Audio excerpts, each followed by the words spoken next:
हमने second chapter आपका start कर दिया था ह्यूमन रिप्रोडक्शन। इसके पहले हमको एक बेसिक चीज़ सीखना था।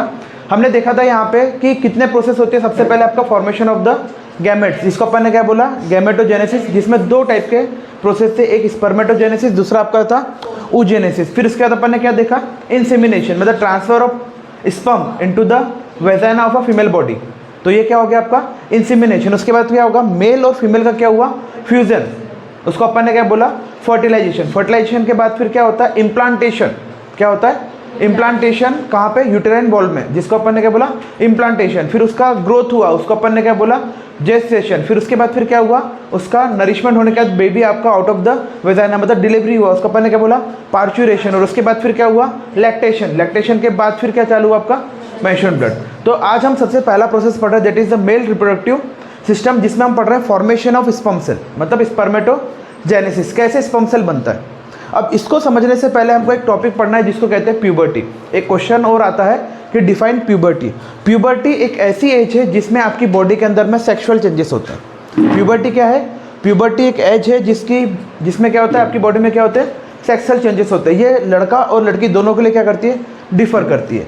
तो गर्ल्स के लिए प्यूबर्टी की एज होती है 12 टू 14 ईयर्स।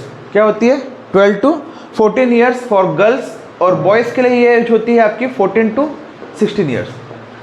तो girls mature sexually earlier than the boys. अब प्यूबर्टी की जो एज, इसमें क्या चेंजेस होते हैं बॉडी में, तो लड़कों में और लड़कियों में कुछ चेंजेस अलग अलग होते हैं, कुछ चेंजेस कॉमन होते हैं।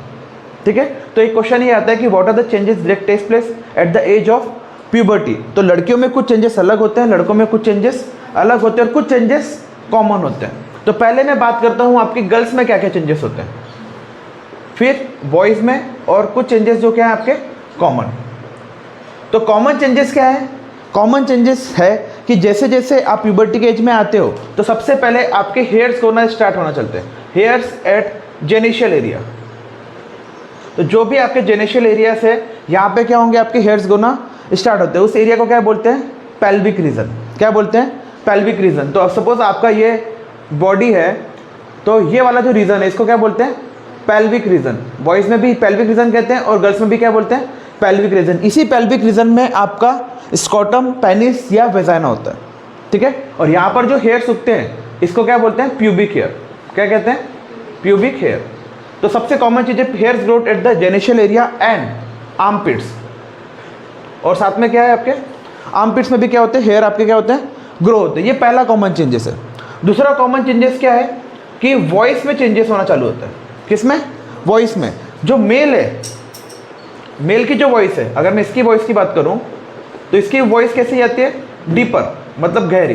कैसी वॉइस होती है, डीपर, मतलब मोटी आवाज़ आती है। और गर्ल्स की आवाज़ कैसी होती है आपकी, स्वीट, पतली आवाज़ होती है। लड़कियों की आवाज़ कैसी होती है, पतली। फिर धीरे, इसके बाद फिर कॉमन चेंजेस क्या होते हैं, दोनों के उसमें क्या बनते हैं, आपके सेक्स हार्मोन बनना चालू होते हैं। दोनों में क्या बनना चालू होते हैं, सेक्स हार्मोन बनना चालू होते हैं। यहाँ पर दो हार्मोन बनते हैं, एक हार्मोन को बोलते हैं एस्ट्रोजन। क्या बोलते हैं, एस्ट्रोजन। दूसरा हार्मोन बनता है आपका प्रोजेस्टेरॉन। तो ये क्वेश्चन आता है कि कौन से दो हार्मोन बनते हैं फीमेल में, एस्ट्रोजन और प्रोजेस्टेरॉन। इसको बोलते हैं फीमेल सेक्स हार्मोन। इन दोनों को मिलकर क्या बोलते हैं, female sex hormone, sex hormone. और मेल में कौन सा बनता है, टेस्टोस्टेरोन। क्या बोलता है, टेस्टोस्टेरोन। और एक और बनता है एंड्रोजन। मेल में कितने बनते हैं, इसमें भी दो बनते हैं, पर मेल कौन सा है, मेन आपका है टेस्टोस्टेरोन। यहाँ पे मेन क्या है, एस्ट्रोजन और प्रोजेस्टेरॉन। ठीक है, तो ये क्वेश्चन भी पूछते हैं कि मेल का सेक्स हार्मोन कौन सा है, टेस्टोस्टेरोन। फीमेल का कौन सा, एस्ट्रोजन एंड प्रोजेस्टेरॉन। ठीक है, इसके बाद बॉय, इसमें क्या होता है, इनका चेस्ट का साइड ब्रॉड बनता है। चेस्ट कैसा होता है, ब्रॉड, मतलब छाती फैली हुई बनती है। फिर क्या होगा, यहाँ पे पिंपल्स आना चालू होते हैं। पिंपल्स दोनों में आते हैं क्योंकि आपकी बॉडी के अंदर में क्या हो रहे हैं, चेंजेस हो रहे हैं। तो ये जो जितने भी हार्मोन्स है, इसमें क्या होता है, ऑयल का सिक्रेशंस होता है। क्या होता है, ऑयल का सिक्रेशंस होता है। तो आपके फेस में क्या आते हैं, पिंपल्स। ये एज में आते ही हैं, 10th 11th 12th में पिंपल्स आते ही हैं। ठीक है, एक बार आप मेच्योर हो गए, 20-21 साल की एज में आ गए, तो आपको पिंपल्स आना क्या हो जाएंगे, बंद। और अगर उस टाइम पे आपको पिंपल्स आ रहे हैं, मतलब आपका ब्लड प्यूरिफाइड नहीं है, आपके ब्लड में कोई ना कोई क्या है, बैक्टीरिया से इन्फेक्शन है, तब ब्लड प्यूरिफाई आपको करना पड़ेगा। तो चेस्ट आपका ब्रॉड हो गया। फिर यहाँ पे मसल का ग्रोथ होना चालू होता है। क्या होता है, मसल ग्रोथ होना क्या होता है, चालू होता है। ठीक है। फीमेल में मसल ग्रोथ नहीं होता, फीमेल में अलग टाइप से मसल ग्रोथ होती है। यहाँ पर क्या होता है, फीमेल में आपका फैट का डिपोजिशन चालू होता है। क्या होता है? फैट का डिपोजिशन। बॉयज में क्या होता है, मसल्स ग्रोथ होती है, तो इसमें क्या होता है, फैट का डिपोजिशन चालू होता है। फैट का डिपोजिशन बॉडी के दो पार्ट में डिपॉजिट होता है। एक होता है आपके हिप्स में, एक कहाँ पर होता है, सबसे ज़्यादा फैट का डिपॉजिट होता है गर्ल्स में, हिप्स में, और यहाँ पे आपकी हिप्स राउंड शेप की बनना चालू होती है। और दूसरा होता है आपका ब्रेस्ट में। दूसरा फैट डिपॉजिट कहाँ होता है? ब्रेस्ट में। तो ब्रेस्ट का साइज आपका इंक्रीज होना चालू करता है at the age of puberty. ठीक है। अब यहाँ पे मसल्स हो रहा है। अब देखो कभी कभी क्या होता है, जब लड़कों लोग की आवाज़ डीपर जाती है, डीपर का मतलब होता है भारी, तो यहाँ पर एक गले में ऐसी हड्डी टाइप की उठ जाती है, उसको बोलते हैं एडम्स एप्पल। क्या कहते हैं? Adam's apple. तो ये याद रखना, ये वर्ड एडम्स एप्पल क्या होता है, जो आपका नॉच जैसा ऊपर गले में यहाँ उठ जाता है ना, उसको क्या बोलते हैं? Adam's apple. किसी किसी को होता है, और जिसका एडम्स एप्पल ज़्यादा रहता है उसकी आवाज़ कैसी होती है? भारी। सभी को नहीं होता, बहुत ऐसे 2-4 लोग होते हैं जिनका दिखता है। ठीक है, तो उसको क्या बोलते हैं? Adam's apple. अब यहाँ पर इसके साथ साथ अब ये कॉमन फीचर्स हो गए, हेयर्स का ग्रो होना, वॉइस, सेक्स हार्मोन और पिंपल्स। अब यहाँ पर क्या होगा, ब्रेस्ट साइज आपका इंक्रीज हो रहा है, हिप साइज क्या हो रहा है आपका? Rounding shape. फिर क्या होता है, आपके जो निप्पल्स होते हैं, निप्पल्स जो होते हैं वो डार्कर होना चालू होते हैं। निप्पल्स क्या होना चाहते हैं? डार्कर होना स्टार्ट होते हैं। निप्पल्स के ऊपर डिपेंड करता है आपका सेक्सुअल बिहेवियर कैसा रहेगा। अगर निप्पल्स आपके प्रॉपरली शेप में नहीं है या इनसाइड दबे हुए हैं तो मिल्क सेक्रेशन नहीं हो पाता प्रॉपरली। फिर क्या नहीं हो पाता? मिल्क सेक्रेशन नहीं हो पाता। अब निप्पल्स क्या होते हैं, हमेशा जो आपके ब्रेस्ट साइज रहते हैं उसके सेंटर में होते हैं, हमेशा मेनली कहाँ पर होते हैं? सेंटर पर। कभी आपके सपोज ये अगर आपका ब्रेस्ट है तो सेंटर में होना चाहिए, कभी कभी यहाँ भी हो सकते हैं, कभी कभी यहाँ भी हो सकते हैं, ये भी कंडीशन होती है, इसको हमको पढ़ना है।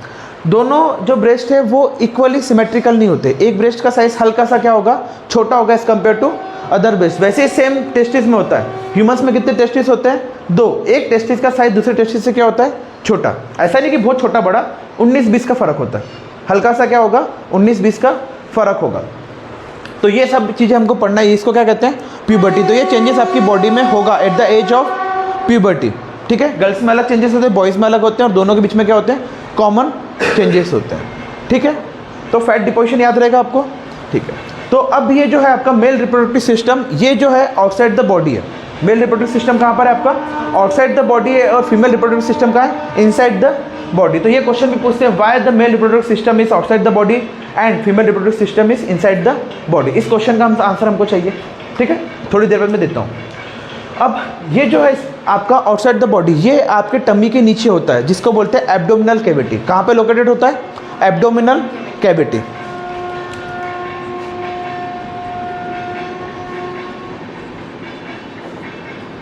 ठीक है। एब्डोमिनल कैविटी में आपका मेल रिप्रोडक्टिव सिस्टम क्या होता है?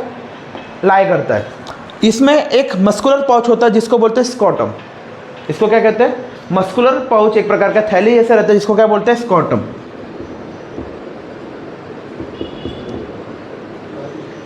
यहां पर पेयर ऑफ टेस्टिस होता है। यहां पर क्या होता है? Pair of testis. Pair of testis का मतलब होता है 2 टेस्टिस होता है। पेयर ऑफ टेस्टिस का मतलब क्या होता है? पेयर का मतलब होता है जोड़ी। तो कितने टेस्टिस होते हैं? 2। जिसका शेप कैसा होता है? Oval shape. कैसा होता है? ओवल, मतलब ऐसे अंडे का शेप, इसलिए इसको क्या बोलते हैं? एग। अब ये ओवल शेप है, इसका जो लेंथ होता है ये होता है 3 to 4 centimetre, sorry 4 to 5 centimetre, और इसका ब्रेड होता है 2 to 3 सेंटीमीटर। ठीक है। ओवल शेप का होता है, लेंथ कितना होता है? 4 to 5 सेंटीमीटर, और ब्रेथ कितना होता है इसका? 2 to 3 सेंटीमीटर। ठीक है। इसका काम क्या होता है? इसका काम होता है टू फॉर्म स्पर्म सेल। इसका काम क्या होता है? To form sperm cell. अब ये जो टेस्टिस है, ये जो टेस्टिस है, टेस्टिस के अंदर में छोटे बड़े ऐसे 250 कंपार्टमेंट होते हैं। कितने कंपार्टमेंट होते हैं? छोटे बड़े ऐसे 250 कंपार्टमेंट, मतलब खाली खाली जगह। तो इसमें 250 कंपार्टमेंट होते हैं। और एक कंपार्टमेंट के अंदर, सपोज एक कंपार्टमेंट, इसके अंदर ऐसे कॉइल रहती है। ऐसे क्या रहती है? कॉइल। इसको बोलते हैं सेमिनिफेरस ट्यूब्यूल। ठीक है। तो एक टेस्टिस के अंदर कितने कंपार्टमेंट है आपके? 250 कंपार्टमेंट है। और एक कंपार्टमेंट के अंदर में से 2 से 3 फोल्डिंग वाली क्या है? कॉइल्स है, जिसको क्या बोलते हैं? Seminiferous tubule. और यहाँ पर आपका स्पर्म सेल बनता है। यहाँ पे क्या होता है? आपका स्पर्म सेल बनता है। और जो सेल आपका स्पर्म सेल बनाता है उसको कहते हैं सर्टोली सेल। क्या कहते हैं? Sertoli cell. ये याद रखना है आपको। ठीक है। और एक सेल जो है, जो इसको न्यूट्रिशन प्रोवाइड करेगा, एक सेल इसको क्या करेगा? न्यूट्रिशन प्रोवाइड करेगा। जैसे अपन ने देखा था वहाँ पे वेजिटेटिव सेल और रीजनरेटिव सेल, तो ये तो आपका स्पर्म सेल है, और एक सेल जो है जो आपको न्यूट्रिशन प्रोवाइड करेगा उसको बोलते हैं इंटरस्टेनियस सेल या लैडिंग सेल। क्या कहते हैं? इंटरस्टेलियस सेल और लैडिंग सेल। तो क्वेश्चन क्या आता है, मेल रिप्रोडक्टिव सिस्टम में कौन सा सेल एसोसिएटेड है आपका? सर्टोली सेल और लैडिंग सेल। याद रहेगा ये दो नाम, ठीक है। अब इसके बाद ये है आपका मेल रिप्रोडक्टिव ऑर्गन। ये क्या है आपका?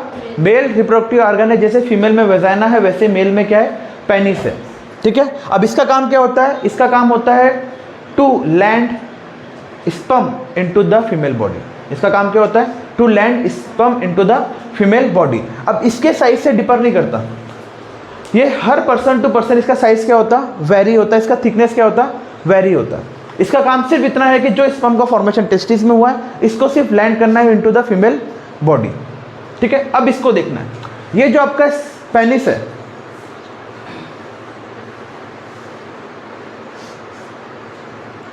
इस पेनिस में यहां पर एक ओपनिंग रहती है। इस पेनिस में क्या होता है? यहां पर एक ओपनिंग रहती है जिसको बोलते हैं सिंगल ओपनिंग, ठीक है। फीमेल में अलग अलग ओपनिंग होती है, फॉर पी यूरिन के लिए और फॉर आपका सेक्सुअल कॉन्टैक्ट के लिए, पर मेल में सिंगल ही ओपनिंग होती है, ठीक है। इस ऊपर वाले पार्ट को कहते हैं ग्लांस पेनिस। इस ऊपर वाले पार्ट को क्या कहते हैं? Glans penis. और नीचे वाले पार्ट को आपका पेनिस, और इसके ऊपर की जो कवरिंग होती है, इसके ऊपर जो कवरिंग होती है इसको कहते हैं फोर स्किन। इसको क्या कहते हैं? फोर स्किन, ठीक है। तो दो पार्ट है आपके, ग्लांस पेनिस और दूसरा क्या है आपका? फोर स्किन, याद रखना। अब इसके बाद यहाँ पे जैसे ही आपका स्पर्म सेल बना, यहाँ से जैसे ही आपका क्या बना? Sperm cell. जो किसने बनाया? सर्टोली सेल ने। अब स्पर्म सेल बनने के बाद इस पार्ट में कुछ टाइम तक रखा रहता है। इस पार्ट को बोलते हैं एपिडाइडिमस। क्या कहते हैं? एपिडाइडिमस। यहाँ पे आपका क्या रहता है? Temporary storage of sperm cell. Temporary storage of sperm cell. Temporary storage of sperm cell, कुछ टाइम के लिए, कुछ समय के लिए यहाँ पे क्या होगा? आपका स्पर्म सेल क्या होगा? स्टोर होगा। अब यहाँ से स्टोर होने के बाद ये जो ट्यूब है, जिस ट्यूब से वो स्पर्म जा रहा है उसको बोलते हैं वास डेफरनेस या स्पर्म डक्ट। इसको क्या बोलते हैं? वास डेफरनेस या स्पर्म डक्ट। डक्ट का मतलब होता है पाइप। डक्ट का मतलब क्या होता है? आप बोलते हैं ना एसी का डक्ट, मतलब एसी का पाइप। तो सेम यहाँ पे जो स्पर्म आपका बना वो क्या होगा? आपके स्पर्म डक्ट से क्या करेगा? यहाँ तक जाएगा। अभी जो स्टार्टिंग का स्पर्म होता है ये बहुत थिक लिक्विड होता है। क्या होता है? बहुत थिक लिक्विड होता है। ये मूव नहीं करता। ये क्या होता है? जैसे बना यहाँ पे तो ये मूव नहीं करता। इसको मूव करने के लिए थोड़ा सा लिक्विड फॉर्म में होना चाहिए। इसको मूव करने के लिए क्या होता है? थोड़ा लिक्विड फॉर्म में होना चाहिए। तो ये दो ग्लैंड होते हैं, सेमिकल वेसिकल और प्रोस्टेट ग्लैंड। सेमिकल वेसिकल और कौन होते हैं? Prostate gland. ये क्या करते हैं? आपके जो स्पर्म सेल है,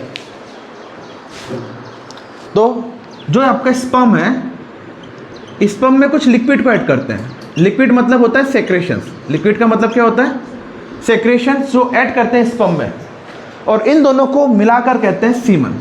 इन दोनों को मिलाकर क्या कहते हैं? सीमन। मतलब स्पर्म प्लस लिक्विड, इसको क्या कहते हैं? सीमन। अब लिक्विड क्यों ऐड होता है? क्योंकि उसका इजी फ्लो हो जाए।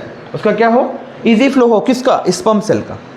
क्योंकि स्पर्म सेल इतना थिक है कि वो मूव नहीं करता। उसको मूव करने के लिए अपने को क्या करना पड़ता? थोड़ा लिक्विड फॉर्म में लेके आना पड़ता। और लिक्विड कहाँ से निकलता है? फ्रॉम प्रोस्टेट ग्लैंड और सेमिकल वेसिकल। ये दो ग्लैंड से क्या होता है? जैसे आपका यहाँ से स्पर्म निकला, यहाँ से निकलते हुए यहाँ पर आ गया। अब यहाँ से क्या आएगा? लिक्विड आएगा। यहाँ से भी क्या आएगा? लिक्विड। इसके बाद यहाँ से ऐसे ऐसे ऐसे होते हुए यहाँ से डिस्चार्ज होगा। यहाँ से क्या होगा? डिस्चार्ज होगा। डिस्चार्ज मतलब होता है स्पर्म आपके बॉडी से बाहर निकलना। उसको क्या कहते हैं? डिस्चार्ज होना, ठीक है। अब देखो यहाँ पे जो आपके प्रोस्टेट ग्लैंड और सेमिकल वेसिकल है, इसके दो फंक्शन है। इसके क्या फंक्शन है? दो फंक्शन है। पहला कि जो आपका स्पर्म सेल है उसको लिक्विड बना देना। पहला क्या करना? वो स्पर्म सेल को क्या करना? लिक्विड बनाना। तो ठीक है, ये जो अपना सेमिकल वेसिकल है इसने क्या किया? पहला, make sperm cell in liquid condition for easy travel. तो आसानी से क्या कर सके? वो ट्रैवल कर सके इस पाइप में, इसलिए इसको क्या कर दिया? लिक्विड उसमें लेके आ गया। दूसरा काम होता है इसका to provide nutrition. To provide nutrition and nourishment. To provide nutrition and nourishment, ठीक है। न्यूट्रिशन और नरिशमेंट को क्या करना? प्रोवाइड करना, ठीक है। कि आराम से जो सेल है हमारे हेल्दी सेल इसको न्यूट्रिशन प्रोवाइड करते रहे। ठीक है, इतना समझ में आया। अब इसके बाद आपके पास सिंगल एक ही ओपनिंग होती है for sperm discharge as well as for the urine. आपकी बॉडी का जो यूरिन है रात भर में वो यहाँ इकट्ठा होता है। यहाँ पे क्या होता है, आपका यूरिन का स्टोरेज होता है, इसको कहते हैं ब्लैडर। इसको क्या कहते हैं, ब्लैडर। ब्लैडर में आपका टेम्परेरी स्टोरेज ऑफ द क्या होता है, यूरिन, और इसकी कैपेसिटी होती है एक दिन में ये 1200 ml यूरिन करता है। कितना, 1200 से 1400 ml, मतलब करीब करीब 1.25 लीटर। कितना यूरिन करता है, 1.25 लीटर। आप कितना भी पानी पियो, एक दिन में यूरिन कितना बनेगा आपका, 1.25 लीटर। आप ज़्यादा पानी पियोगे तो जो यूरिन है वो यूरिन नहीं निकल के इसमें पानी ही निकलते जाएगा। तो एक दिन में कितना ब्लड प्यूरीफाई करके यूरिन करता है वो 1200 ml, अराउंड 1200 ml। तो जो रात भर में आपकी टॉयलेट कहाँ स्टोर होती है, ब्लैडर में। इसलिए आप सुबह उठते से आप टॉयलेट जाते हो, सुबह उठते से आप कहाँ जाते हो, टॉयलेट जाते हो, क्योंकि यहाँ पे टॉयलेट आपका क्या होता है, स्टोर। अब यहाँ पे एक ही डायरेक्शन है आपका टॉयलेट का और एक ही डायरेक्शन है आपका स्पर्म सेल का। फीमेल में तो अलग अलग है, आपका टॉयलेट का यूरिन का पाथवे अलग है और सेक्सुअल कॉन्टैक्ट का वेजाइना का पाथवे क्या है आपका अलग अलग है, पर यहाँ पर एक ही है। तो दोनों एक चीज़ें एक समय पे नहीं निकलते हैं, दोनों एक साथ एक समय पे नहीं निकलते। तो इसकी प्रोसेस क्या है, अब देखो यहाँ पर जो आपका यूरिन है, यूरिन तो आपका यूरिन वैसे ही पास आउट हो जाता है। अब जब स्पर्म सेल है, इसके लिए हमको क्या करना पड़ता है, सेक्सुअल कॉन्टैक्ट होता है। अगर आप सेक्सुअल कॉन्टैक्ट करके स्पर्म सेल नहीं निकाल सकते तो आप फिजिकली खुद की मदद से भी कर सकते हैं। उस प्रोसेस को बोलते हैं मास्टरबेशन। उसको क्या कहते हैं, मास्टरबेशन। और ज़्यादा मास्टरबेट करने पे आपके प्रोस्टेट ग्लैंड में सूजन आ जाती है और यहाँ पे फिर बनता है आपका प्रोस्टेट कैंसर। क्या बनता है, प्रोस्टेट कैंसर। तो अगर आप ज़्यादा मास्टरबेट कर रहे हो एक पर्टिकुलर टाइम से ज़्यादा, तो आपको किस में सूजन आ जाती है, इस प्रोस्टेट ग्लैंड में। ये सूजन, इसमें सूजन आ जाती है, तो फिर ये बाद में धीरे धीरे क्या बन जाता है आपको, प्रोस्टेट ग्लैंड। और अगर सपोज इसमें आपको पेट में ये चोट लग गई या पेनिस में भी चोट लग गई, तब भी आपको प्रॉब्लम होती है। अब जब आपका सेक्सुअल कॉन्टैक्ट होता है या मेटिंग होता है, जिसको अपन ने क्या वर्ड बोला, कॉपुलेशन। जब आपका सेक्सुअल कॉन्टैक्ट होता है या मेटिंग होता है, कॉपुलेशन होता है, इस टाइम पे इसका टेम्परेचर जो है आपका बॉडी का, जो भी टेम्परेचर है, आपकी बॉडी का टेम्परेचर कितना है, 37 degree Celsius. It is a normal body temperature of a human body. ये आपका नॉर्मल टेम्परेचर है। जब इस टेम्परेचर से आप 2 से 2.5 डिग्री टेम्परेचर कम लेकर आओगे, कितना, इस टेम्परेचर से 2 से 2.5 डिग्री टेम्परेचर क्या लेके आओगे, कम लेकर आओगे, तब आपकी बॉडी में स्पर्म का फॉर्मेशन होता है। तब आपकी बॉडी में क्या होता है, स्पर्म का फॉर्मेशन होता है। ऐसे ही नहीं होगा अगर सपोज ज़्यादा टेम्परेचर लेकर आते हैं। लोगों को लगता है कि मास्टरबेशन करने पे आपके पेनिस का टेम्परेचर इंक्रीज हो जाता है, तब टेम्परेचर ज़्यादा होता है। नहीं, गर्मी में तो टेम्परेचर आपका 40 डिग्री रहता है, 42 डिग्री रहता है। तो ऐसे में तो आपको 24 घंटे स्पर्म निकलना चाहिए। ऐसा होता है क्या, नहीं। जब आपकी बॉडी का टेम्परेचर क्या होगा, सॉरी, जब आपके पेनिस का टेम्परेचर, स्कॉटम का टेम्परेचर आपके बॉडी के टेम्परेचर से 2 से 2.5 डिग्री टेम्परेचर क्या होगा, कम होगा, तब आपका स्पर्म का क्या होगा, फॉर्मेशन। इसी कारण ये आपके आउटसाइड द बॉडी है। इसीलिए मेल आपका क्या है, mail reproductive system outside the body. अगर ये इनसाइड द बॉडी होता तो जो मेरे बॉडी का टेम्परेचर होता वही टेम्परेचर होता मेरे इसका। सपोज अगर बॉडी का टेम्परेचर मेरा 37 है तो इसका टेम्परेचर कितना होता, 37। तो ये स्पर्म फॉर्मेशन करता क्या, नहीं। अगर मुझको इसका कम टेम्परेचर करना है तो मुझको इसको बॉडी के कहाँ रखना है, बाहर। तो ये आपकी बॉडी के कहाँ रहता है, बाहर। तो ये क्वेश्चन समझ में आया, why the male reproductive system is located outside the abdominal cavity of a body, whereas female reproductive system is inside the body. For the formation of sperm cell we need a temperature less than the body temperature। और temperature कितना कम चाहिए अपने को, 2 to 2.5 degree. कुछ book में 3 degree लिखा है, कुछ बुक में कितना लिखा है, 3 डिग्री, पर आपके एनसीईआरटी में 2 to 2.5 लिखा है। तो हमें यही डाटा लिखना है, कितना, 2 से 2.5 डिग्री टेम्परेचर के बीच में टेम्परेचर आपका कम हुआ, तब आपकी बॉडी से क्या बनता है, स्पर्म सेल। अब सेक्सुअल कॉन्टैक्ट में क्या होता है, कभी हमको ऐसा लगता है जब हमको सेक्सुअली डिजायर होता है तब यहाँ से 1-2 ड्रॉप ऐसे ही आ जाते हैं, तो ये स्पर्म नहीं आते।